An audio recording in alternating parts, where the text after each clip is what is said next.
Hello everyone. The research I'll be presenting today is a continuation of the findings gained from my AHRC funded PhD in architecture at the Manchester School of Architecture, which is part of Manchester Metropolitan University in the UK.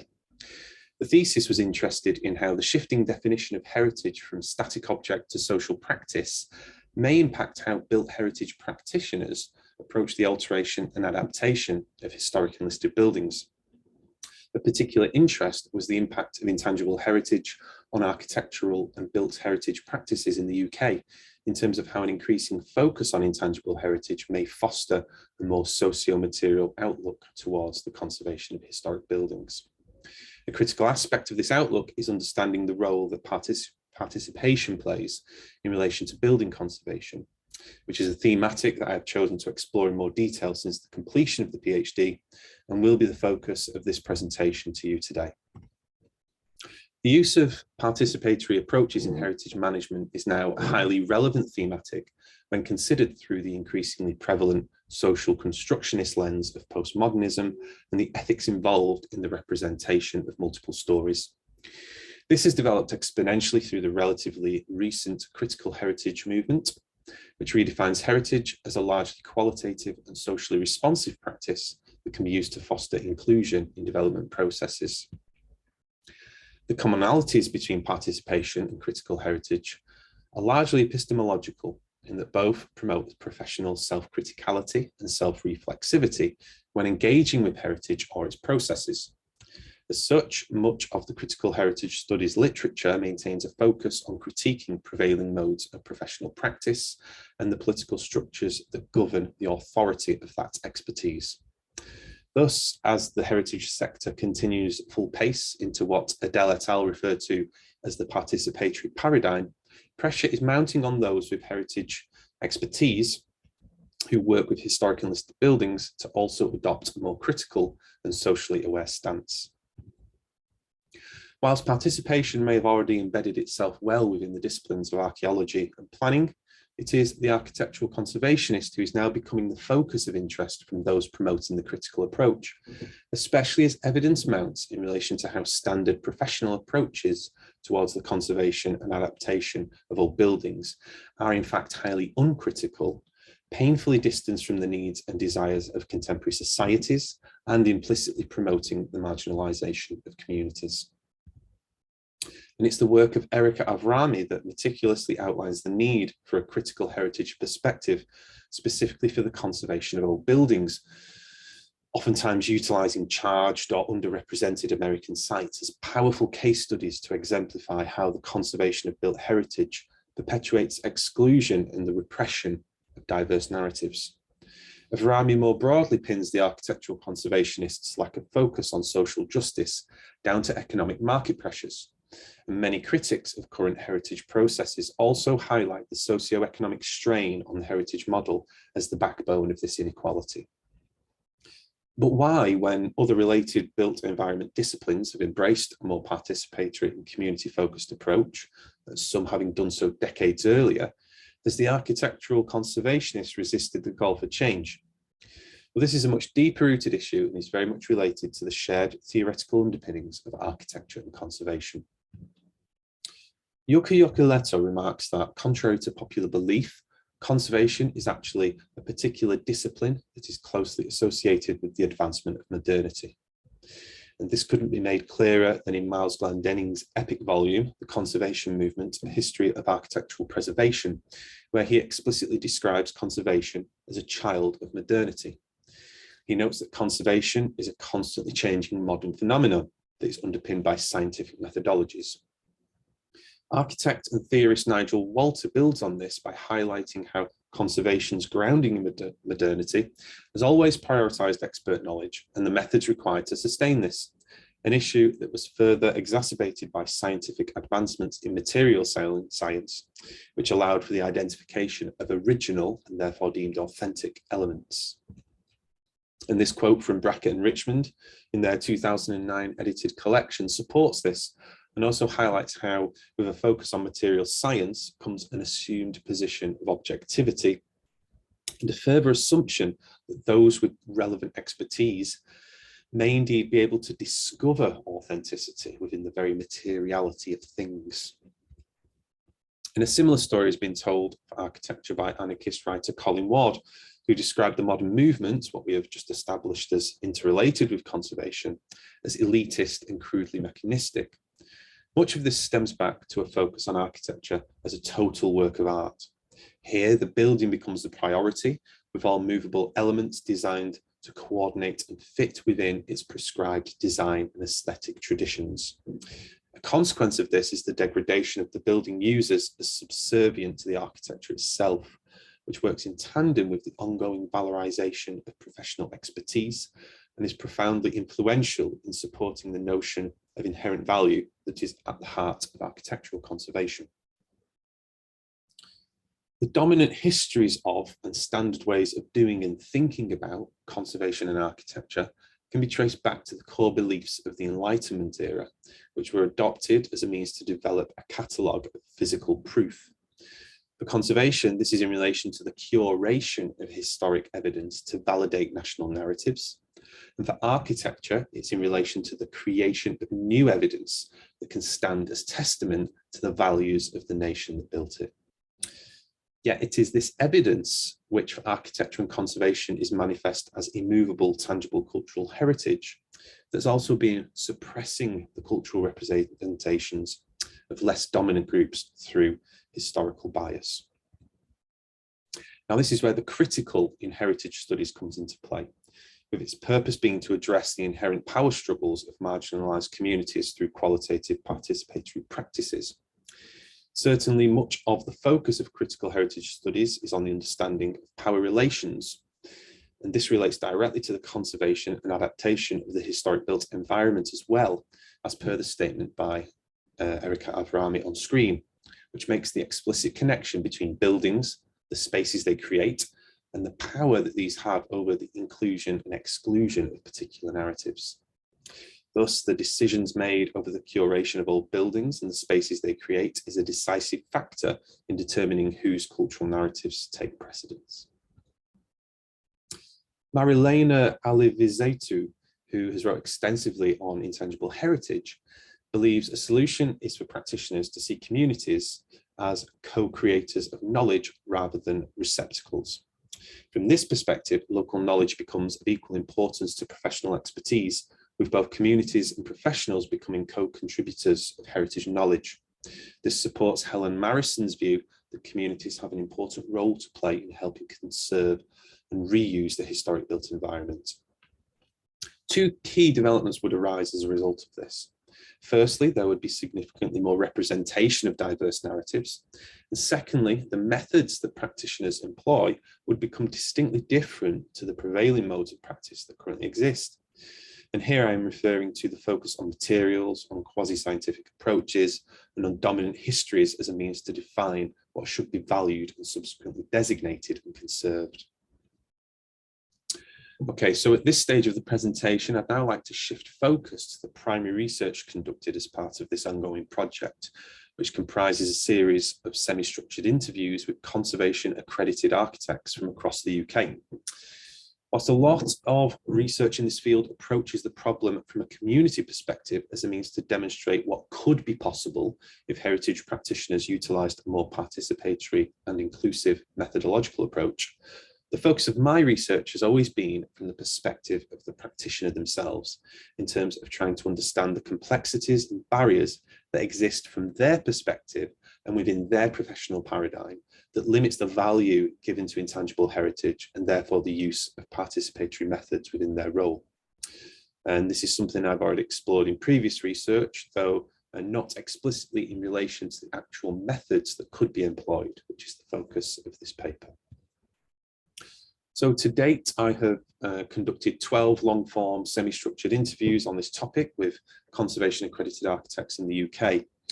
The data has only been partially analysed at this stage, but I thought this presentation would serve as a good opportunity to share with you the data that I have gathered, which is specifically related to what participatory methods accredited conservation architects think would be appropriate to allow them to consider intangible heritage more within their role.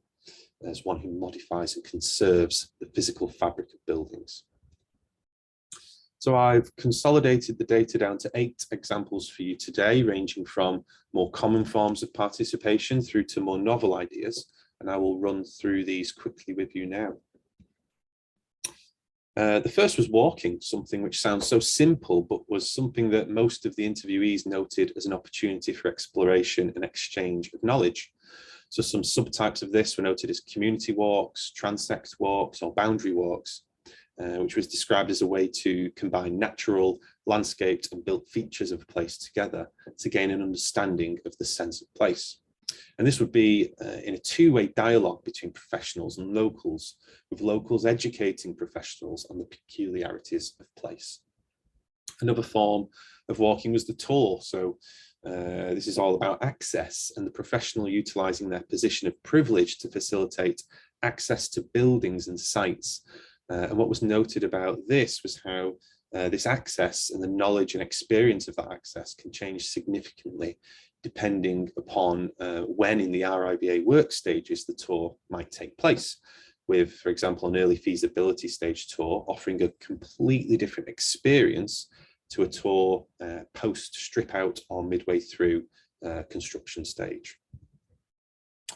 Next was charrette workshops. So where you bring together a diverse range of stakeholders to understand a place, and over a few days you give them a voice, you allow them to speak, you listen, they are listened to by people who they wouldn't normally engage with, and you gather information through something simple like post-it notes. So again, this is about the professional utilising resources to create crosstalk across diverse communities, as well as local and professional knowledges. There was also the idea of feedback exhibitions, where the project may not be a fully public project, site or building, but nonetheless it would be of extreme benefit to make sure the public are aware of what's going on in that project. So engaging with the local council or local businesses to put on a form of exhibition, to leave architectural drawings visible in a place, but to have some form of feedback loop there, where people can express their views. And this would be as something distinctly separate and unofficial in comparison to planning public consultations.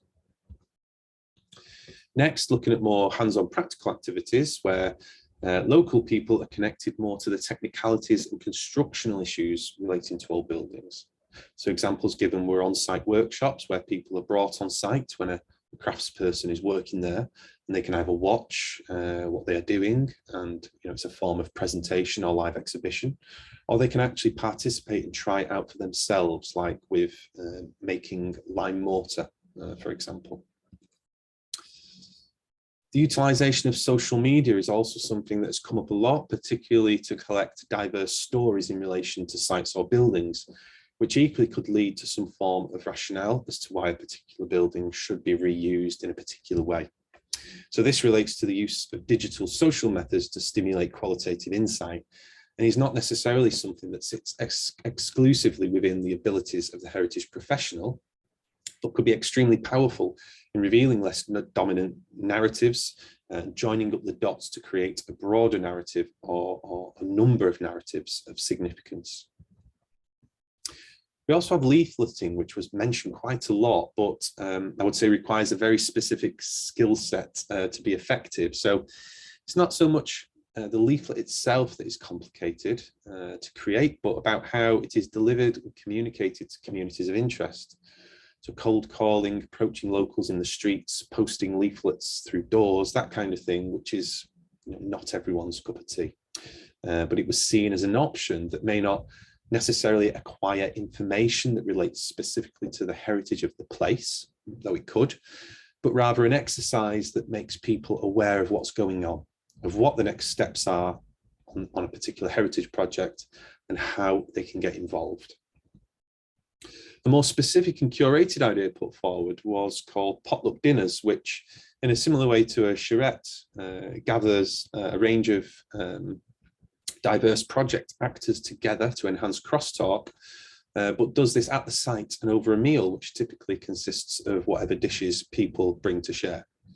So the dinner means that there's no real strategy behind exactly who is sat next to who. There's no overarching agenda as such, but it does mean that conversations occur between communities, stakeholders, organizations, designers, etc., about the future of the building that everybody is sat in. And lastly, we have interactive mapping, which one person branded as an event titled The Good, the Bad and the Ugly. So this was described as an event where people are split into random groups that are purposefully curated as diverse in order to create opportunities for people to be heard by those outside of their normal social settings and to engage in a process of negotiation concerning what was of value. A limited number of coloured flags were used to represent different themes, and groups would have to agree what was to be represented by these flags, a process which oftentimes would change opinions of people across the duration of the workshop. And so for the professional, who again is utilising their expertise and resources to create these opportunities, they not only get a consolidated record of viewpoints relating to the physicality of the building or the site, but they also get a more intangible insight into the underlying events, activities, and everyday rituals that create these feelings and perceptions through the qualitative nature of the process. So I'm not going to conclude, following on from those methods, I'm not going to conclude with a refined set of discussions or recommendations, because that's really not where the project is at yet. And I'm still very much analysing and reflecting on the data gathered. But what I can do is offer you some initial summary thoughts of what all this might mean and how it might shape the role of the conservationist and ultimately how old buildings are conserved and reused. So what's been interesting to observe is how several methods are used and that this facet of conservation is considered. But what was made clear from all interviewees was the lack of time and resources available to acquire participatory insight to inform building conservation and adaptation. This reflects earlier points made about a lack of focus on social justice being primarily down to economic market pressures and the socio-economic strain that bears down on the heritage model. Nonetheless, it's been made apparent that there is, at the very least, an awareness, which is a good starting point to begin moving away from this idea of a conservation purely for conservation's sake. It's also been interesting to consider how different methods fall in relation to the RIBA plan of work stages and the typical stages that a conservation project goes through to begin to understand what kinds of opportunities are available at each stage, and therefore what opportunities for conservation architects might exist across the full duration of a project to capture intangible heritage, or shall we say the stories that physical sites can both sustain and reignite.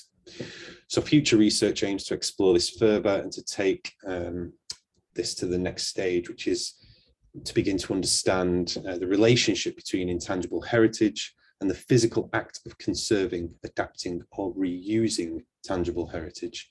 And by this I am explicitly referring to architectural conservation as an act that unavoidably sustains or creates things like ritual, memory, symbolism, and so on. So to wrap up, as discussed in the earlier portion of this talk, professionals are coming under increasing pressure for being part of a heritage paradigm that scaffolds expertise and downplays the value of participatory practices. Now this is a position of power that professionals are therefore in. And I would argue that we are best to encourage and support conservation architects to act in a way that makes positive use of this power, to act as facilitators and negotiators between people and buildings, between people and different social groups, between various stakeholders, and so on. But with all this comes a need to take a step back from the technicalities that underpin material conservation and first place those efforts in understanding the intangible heritage that helps to create the sense of place and how this is enacted in day-to-day life by those who have a stake in the building's future. And here is the list of references I've used to structure this presentation today. Thank you so much for your time. Please reach out to me on social media if any of this resonates with you or with your projects and your research. and I look forward to watching the rest of the presentations from this conference. Thank you.